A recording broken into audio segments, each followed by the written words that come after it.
BCB. This is the Catalyst program. My name is Penny, and I'm going to be the host today. And with me on as an interviewee is Birani, who's one of the trustees at the Racial Justice Network. Birani, welcome. Maybe I could invite you to introduce yourself a little bit. Okay, thank you, Penny, for having me. It's been a while. So my name is Birani Sipilien. Of course, I'm a trustee for racial justice. I do a bit of work with the charities. I volunteer with PAFRAS. I volunteer with the Leeds Unity Center. I'm also a human rights activist with the Zimbabwe Human Rights Organization. Thank you for having me. Thank you. I wanted to have you today because of the topic that I chose, but maybe before I get into the topic itself, it's worth recognizing the conditions and the situations we are in right now. So I think most of our listeners are aware that there's protests going on in America because of the attempted murder of Rob Blake, and was shot by the police, and unfortunately he's been paralyzed and was shot in front of his children. So there's been like protests that have started and then counter protests where actually the far right, as I'd call them, have come in with guns and are shooting at and I think the patients or the police have been more impatient with protesters this time. But I think closer to home there's been bigger, I don't know whether to call them debates or whatever they're called, about the Rule Britannia anthem and the words to it and the resonance or the meaning of the words and whether they should be held or not upheld. So there's been conversations about that, but I think, and then it may be more worrisome, including for communities in Bradford, is the fact that it's been announced that we're in recession, and we know what that means for again communities, but those who are in deprived areas, because if things were bad, things are going to get tougher, unfortunately. People who are employed, people who are furloughed and they're now being asked to leave because their businesses are not making money or are losing money.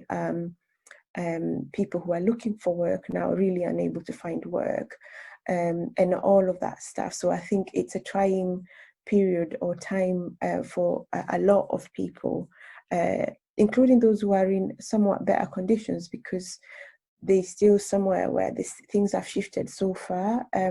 There's going to be readjustments, but these readjustments sometimes come with traumas. They come with punching down. They come with all sorts of, trying to take it out on somebody else, which I think is something to be wary about, people to be aware about, and maybe to try and counter that, because we know when people are stressed out and situations are just stressed out, they could get worse.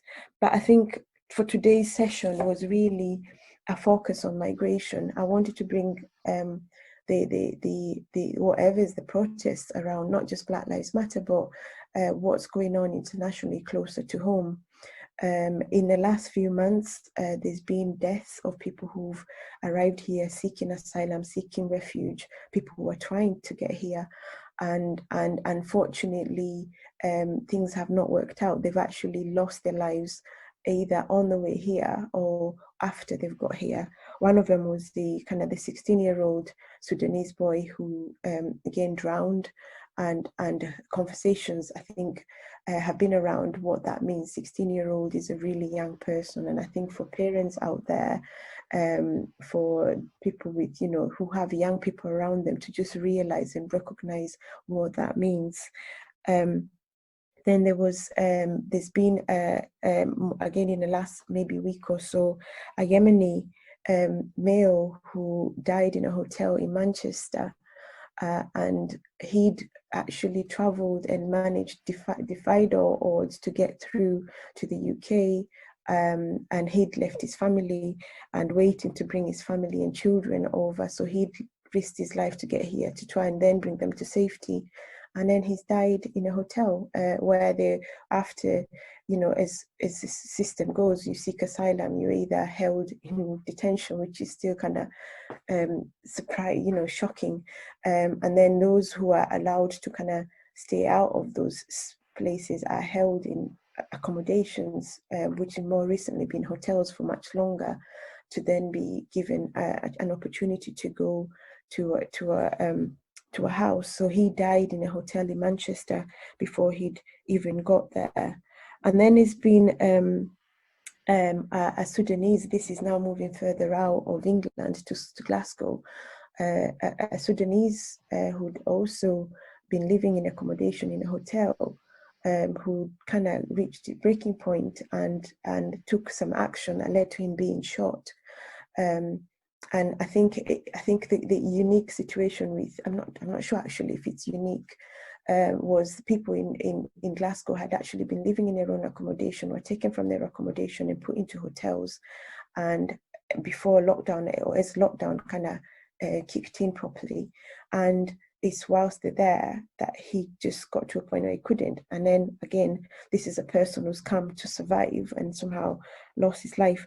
But the one that's most pressing, I think, this week is Masip Beguma, who's a Ugandan woman, or mother, should I say, of a 2-year-old who had been here on limited leave, and then that was stopped, which then meant she was unable or not allowed to work, and then started just relying on donations for food and all sorts of things, and was found dead a couple of days ago with a child next to her.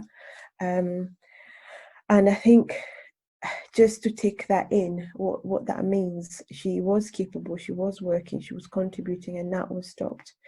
And she was found dead, and it's almost her life did not matter because the people who were supposed to engage and step in didn't. And majority of it is down to recourse to funding, and, you know, whether you're entitled or not entitled.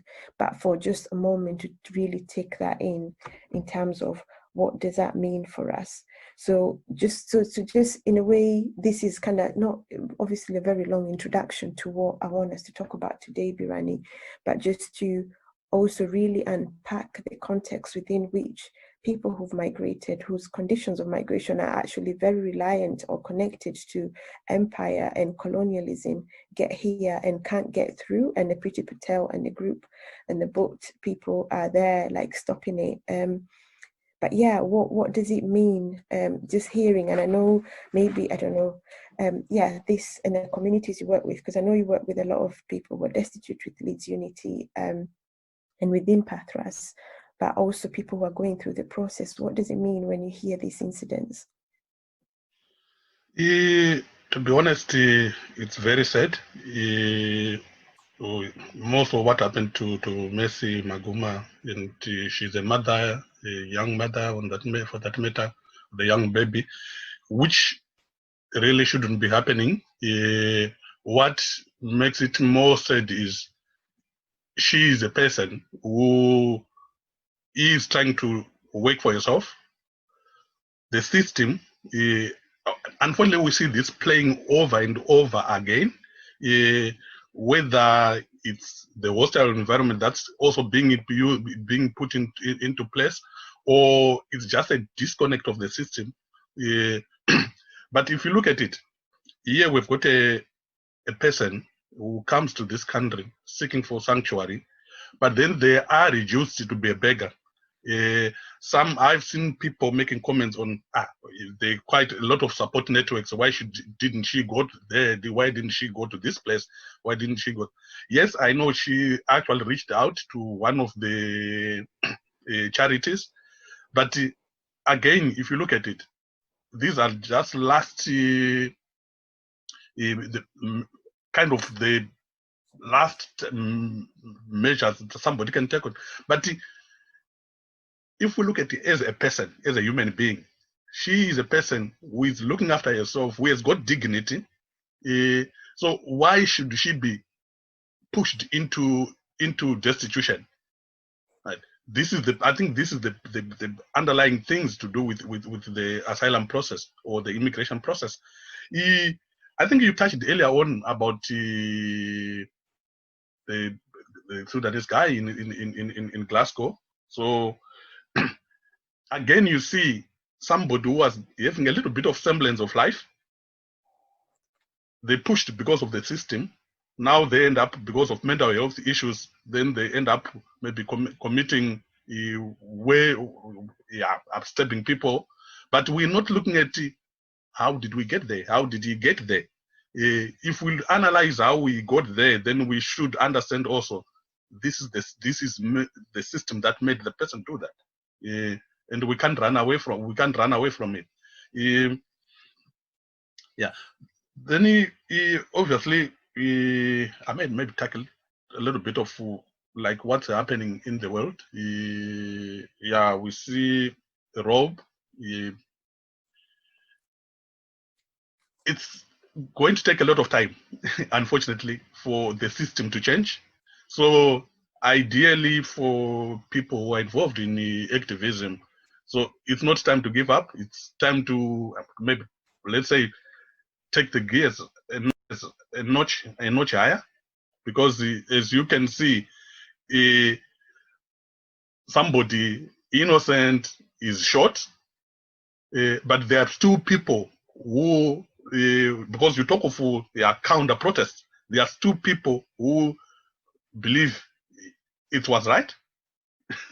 So yeah, as a society, it takes a bit of time, but that shows how ingrained it is. Maybe the racism,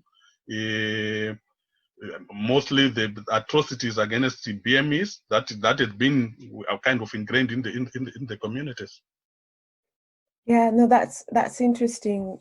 What you said about like continuing, because I know you know how busy we are at RJN, the Racial Justice Network, in terms of just constant work and constant pushing against what feels like swimming upstream, with the messaging, with the communities coming to us asking for help, and then trying to liaise with whether it's the local authorities for things to change and all of that. And I think, as a person who's involved on all levels, I think there's an element of exhaustion as well, of like how much more, how many more, because incidents such as this, because I'm trying to imagine Masi Beguma's daughter or child when they get much older, when they ask those questions about why the mom died, or the Yemeni guy whose family is still in Yemen, sorry. And when the children get to learn that the dad did make it, but actually he's died, what does that breed? And I think it's that level of, oh my God, the damage that continues to happen. And who needs to be getting out? Because I think on the one hand, we also have the BLM protests that were up and down the country like a few months ago. And I think it's only last week that we were asking a question of, has things gone back to normal? It's like, are we back to business? Like, because it's almost all these pledges and, oh yes, we need to do more, we need to do more. We're still having people dying either at the same time, you know, boats being taken out to stop people from crossing the English Channel. So where is that solidarity? I think is part of the question. And then I know, like, obviously over there, the police is very visible. I think, and the fact that there's been calls to defund the police has meant as if the police is the most vicious, the most racist thing that could exist. But we have the policies here that do just as much in terms of killing people, or if not. And then we also have policing. So I know, like, our sibling organization in Manchester is campaigning to like not have police in the schools. So for me, it's like, what is it that needs to be done, or in terms of calling out to continue and fighting?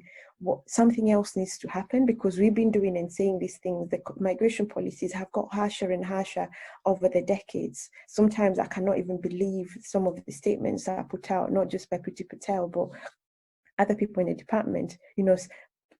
So my question is, what else do you think needs to be happening for? Because when you've got communities who come to you who are struggling, who are on the floor, I think the impact of seeking asylum on mental health is dire, it's almost unheard. And because of the hostile environment, which means people are not even entitled to either secondary mental health services, what do you want? What could you be a call out to mental health organizations who are, on one hand, aligning themselves with the Equality Act, but on the other hand, able to just step back because somebody has got no recourse to funding. So for me, the question of not stopping is there, and I take that depending on the energy I wake up with.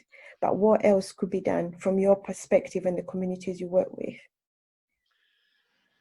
To be honest, when I look at the outlook, it looks dire, because one of the things that is there is obviously, if we have got a government whose political will is still the hostile environment, it makes life so much difficult for everybody or anybody who could be helping. So ideally, obviously, you talk of the Home Secretary.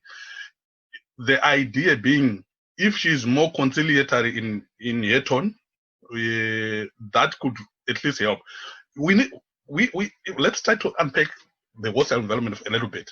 So the hostile environment, when it started, so it's pitting the community against the community. So there's still that overhang as we speak now. So even still, if somebody who is an asylum seeker, they are still aware that approaching anybody, it's still there, right? Because the narrative, there isn't much in terms of the political will from the government to say, no, that was wrong.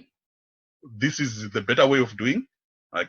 So it also leaves just a little bit of tiny pool of people who are able to help maybe the affected communities. So we do have our communities, obviously. The Unity Center is one of them. Pafras, where I do some volunteer work, is also part of those communities that come in. Do we have the resources to look after everybody? No, we don't. We don't. If you just have got to look at the numbers, the figures of people who came into the UK after the lockdown, it's not decreasing. It's still increasing. What it also means is like the people. To me, I always see the push factor rather than what people seem to assume there's a pull factor, which may attract people to coming here. So I still see the push factors are still there. So we've got an equal world. Yeah, that's something else, which also I would want to believe governments, they've got power. They might be able to fix or help in fixing out the push factors from the countries of origin. But when we are here, I think one of the things that misses is humanity. Everybody seems to look at the asylum as laws, rules, regulations. No, we're talking about people. We're talking about people's lives. When we talk of Mercy Maguma's child, obviously when she grows, she won't understand why the system would let her mom die. Right. So I think this is the lack of humanity within the system. This is us people doing it. Somebody will tell me, yeah, we are in a lawful country. Yes, we are in a lawful country. But if the laws are not fit for purpose, then I wonder what's the purpose of the laws. That's what brings me back to activism. So again, all things in the world change because people talk, people do something. So if we stop, yeah, then it was actually kind of useless to do it. You talked of the Black Lives Matter. Yeah, most people now are maybe thinking of, well, let's scale down. I don't think this is the time to scale down, because it seems like people were pacified that, yeah, you were allowed to walk in the street. Maybe there's very few changes that has happened. Yeah, maybe there's kind of a positive. But you need to push the ball over the line. We are not yet there. If we still see people there's quite a lot of proof on the internet where people are still being targeted because of their color. There's two, yeah. So we can't say we have arrived. We haven't. So it's not the time to kind of to slack. It's time to even, like say, take the gear notch. If it means every day, every hour, every platform, we still raise these issues until such time that way maybe it doesn't seem to exist. But if for now it's still there, yeah, we still have got a lot of work to do. And for those people that still support refugees and asylum, I don't know, maybe I can only say maybe maybe let the Almighty bless you all, because that work still needed to be done. Yeah. So what would you say, and I know this is, I don't know, yeah, what would you say if you had a chance, or if you're not even chance, let me not count that as a real privilege. I'm saying this as an opportunity to speak to Priti Patel. What would you say? I think the one of the things that you kind of, to be honest, is she Tengalubi one would say is one of us. See, she comes from the BME. So we have seen this kind of rhetoric where somebody who has had an opening, they close the door behind them, and nobody else seems to be allowed. I understand that bit of shutting the door or pulling the ladder, but what would be the thing that pushes or changes? Because we want changes aside from wanting people in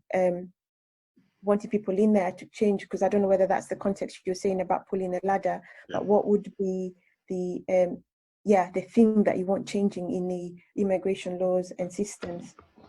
So I think the basic thing is whether it's laws, they should be based on humanity.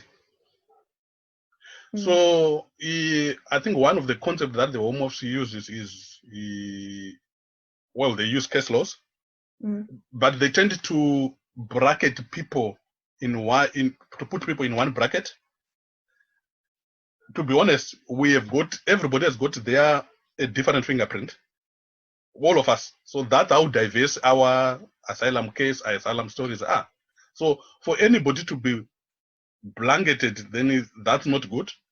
So it means that maybe the people who are doing the casework, they should look at an individual as an individual.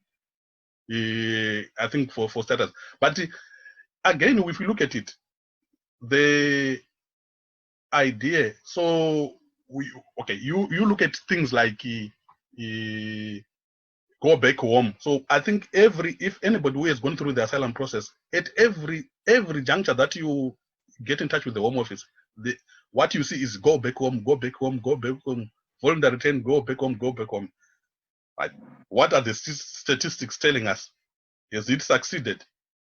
No. But if you look at also the side effects of that, it's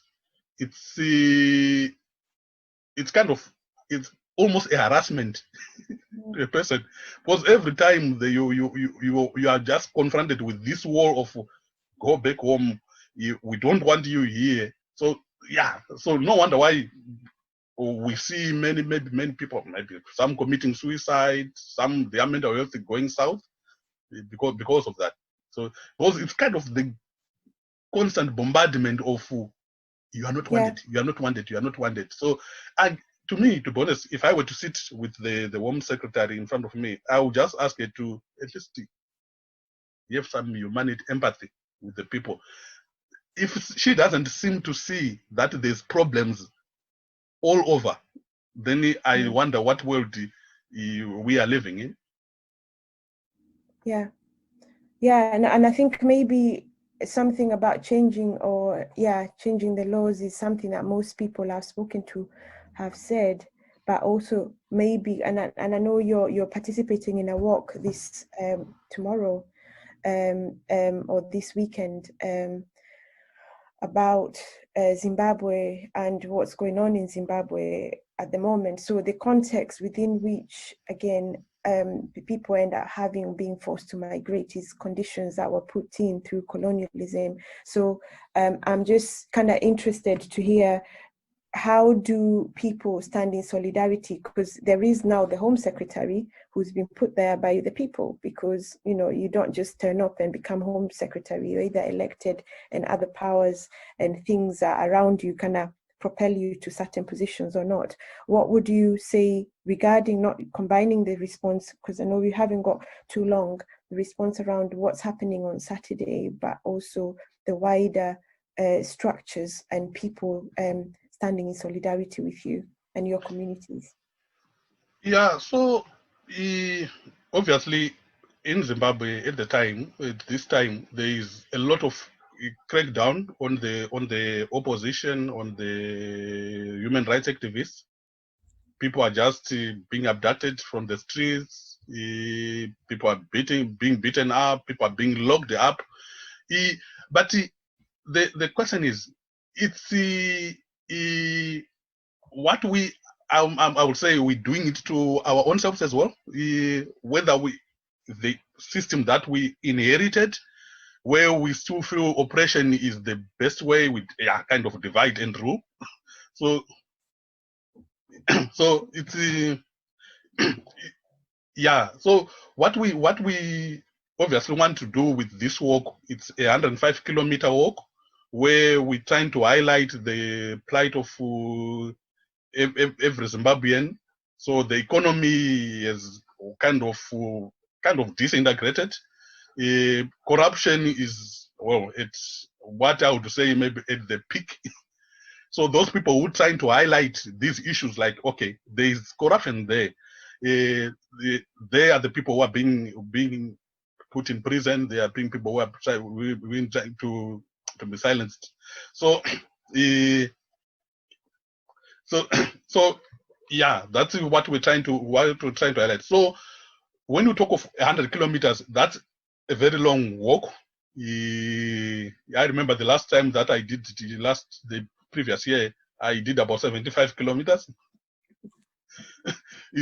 I did about 75 kilometers. So I intended to do the 105 kilometers this year, but it's not an easy thing. It's painful. But that's symbolic of what my country is actually going through. That's also symbolic of what my fellow Zimbabweans are going through. We have lots of people that are out of the country because of this persecution. Also, while we're out of the country, again, we're still going to be faced with the Home Office, the immigration, part of the other things that come up.